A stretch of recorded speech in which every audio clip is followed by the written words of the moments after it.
Hey everyone, come set up my TPN with me. This is my dinner. These are my fluids. Let's go.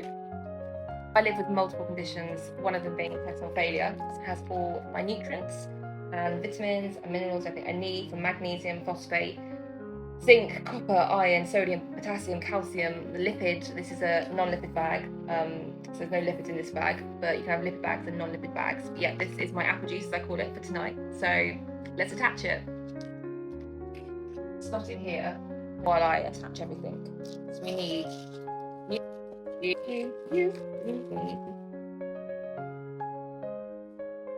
go.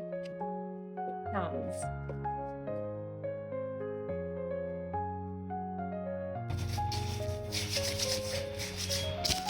Clean tray. Dressing cup.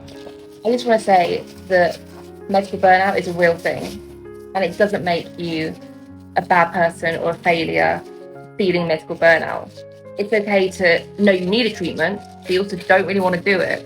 When you plan your life out as a little girl or a little boy, you don't think you were spending most of your days and evenings and time doing medical jobs. I wanted to be a nurse, but I didn't really plan on literally being the patient. And it's okay to grieve the life you thought you were going to have. I turned 31 this last week, and come on, although it was an amazing birthday, I'm in hospital at the minute, and everyone was so lovely, and I felt so loved and looked after, and felt all the love from across the world, literally. I still felt emotional. So at the end of the day, TPN still needed putting up, my lines still needed accessing, fluids needed putting up, IV antibiotics, steroids, meds, dressing changes, doing my catheter care, my feeding tubes, my JEG medication, my blood sugars, looking after my pain. It doesn't stop. No matter what day it is, no matter what's going on, it doesn't stop. You don't get a break. And sometimes you just want to scream, I want a break. I want a day off. This isn't fair. And it's okay. It's okay to feel that. I just want to remind you that it's okay to feel those emotions. It doesn't make anything wrong with you. It makes you human. I'd be worried if you didn't have some of those emotions. How do we deal with all of that? We scream, we shout, we punch someone, we shout at a wall, we run away, no. Though those are in my head quite a lot. I don't do, but I think about them quite a lot. Anyway, I couldn't run away anyway because I'm in a wheelchair, and I can't do drugs. Well, I do drugs that are legal, but I can't do illegal drugs. Anyway, I can't do a lot of drink, drugs, sex, alcohol, blah, blah, blah. Anyway, sorry, I'm going off tangent here. How do I deal with it? Not in those ways, Ruth.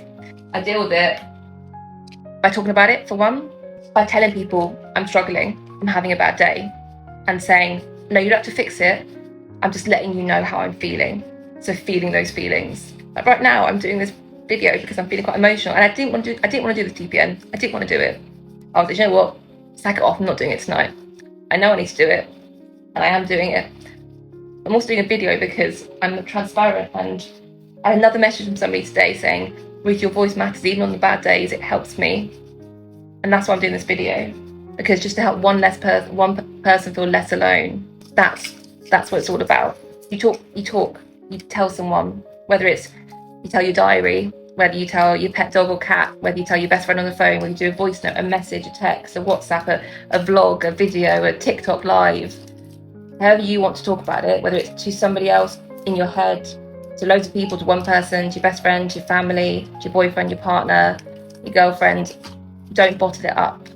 And recognise and know that these feelings, they're not alone, and they're okay to feel, and they're normal to feel, and you're not alone in feeling them.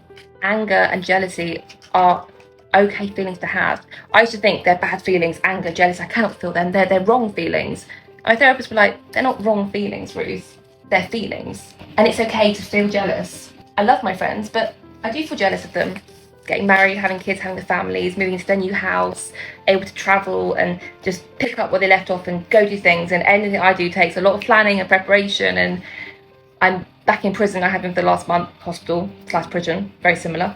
I forgot what I was doing for a minute, sorry. But they're not wrong to have those feelings. And don't push them away, because they'll come back up to the surface of you if you push them away. Acknowledge them, sit in those feelings, talk about them, and I will say you can struggle and you can give up for that day. Be like, I give up for today, I'm giving up, that's it. As long as you don't give up completely. Just don't give up completely. Even if you're holding on by 1%, you're still holding on. Even if it's just 1, 2, 3, 4, 5%, you're still holding on by that little percentage. If you give up completely, that's different. If you're holding on, even by just a thread, you're still holding on. And that takes courage. And that takes strength. And with grieving, there isn't much you can do except work through those emotions and do things that make you feel good. Self-care and self-love's nothing, I'd say. What makes you feel good in those moments when times are just too tough, and breaking it down to, again, 1 minute, 1 day, 1 minute, 1 hour, 1 day at a time. And different things work for different people. So for me, cuddle with my dog, walking my dog if I can, just playing with her, to putting my big headphones on, my noise cancelling headphones on, blocking out the world and listening to music or a podcast or an audiobook. Putting on my favourite TV show. Often I watch ones I've seen before over and over because they make me feel good. To having a hug, a silent hug. Sometimes me and Elliot, my boyfriend, just have a hug. No talk, no words, just hug. And that connection, physical touch is really special and really lovely. To having a bath sometimes helps with that heat, or a shower, a hot shower. To spa treatments, to exercise for some people.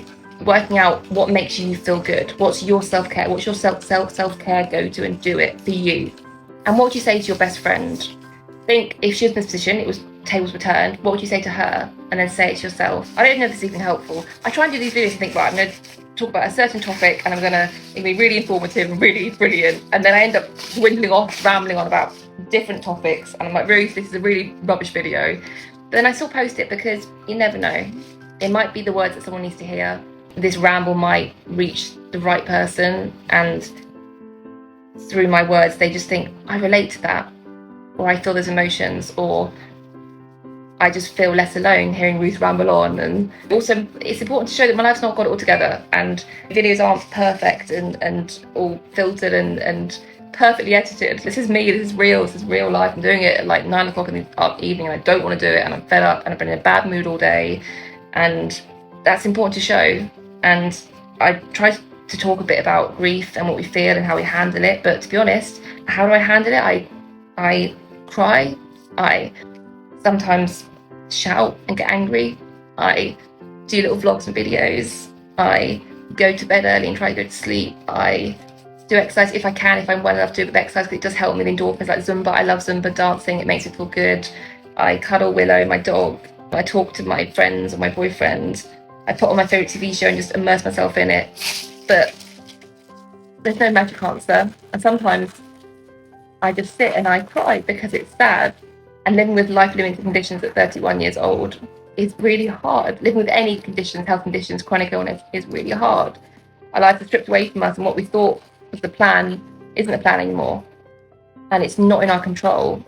And that's really hard. And it sucks. Full stop. It sucks. You don't need to make it all special roses or make it all rainbow. No, it sucks. Full stop. You're allowed to feel that. You're allowed to feel your feelings.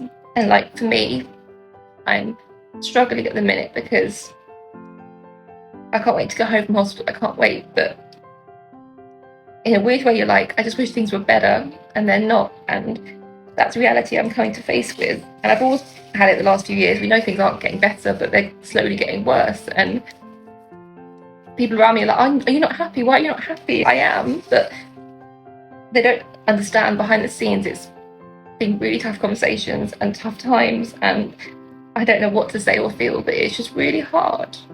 Someone said I should make an autobiography. I don't know where I'd start, but I'd love to write a book. I would love to write a book, but I wouldn't have a clue where to start. And also, who would read it? My story? I don't know. Me and like my mum, maybe a few friends, I don't know. But I don't know. We all make a mark on this world. Our stories all matter.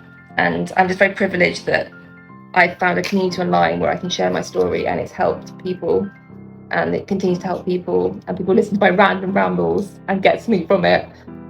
And that means everything to me. And I know I'll repeat it all the time, but I also want people to know their comments and their love is appreciated. And this is a very long ramble.